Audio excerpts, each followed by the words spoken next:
आयो आयो शाह जी लांगे आयो आयो This is one very old.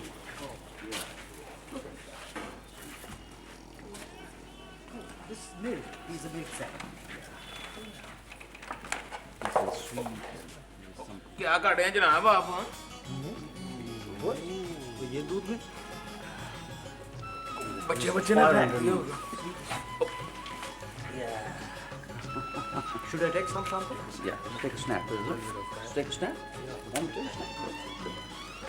क्या कर रहे हैं जी? मुझे बताएं तो सही ना। फोटो क्यों ले रहे हैं?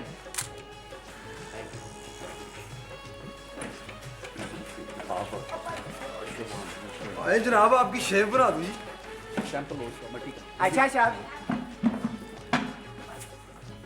स्प्रे वलैती। Rusted. और ये जी वो यार खान साहब ने काउंसलर ने दिया था ये तोहफा। टूटा हुआ शाह जी ये sample The gutter. It's over there, around the corner. Yeah.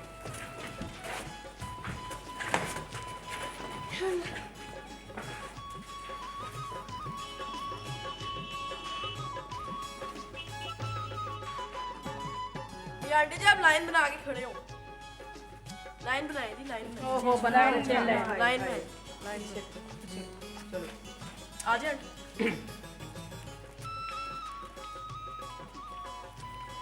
जरा इधर मुंह करना सुलेखा। और तू यहाँ पे क्या लेने आई है? क्या हो गया इंटरव्यू देना आई हूँ नौकरी बड़ी अच्छी है अच्छा तो बच्चों को कौन संभालेगा?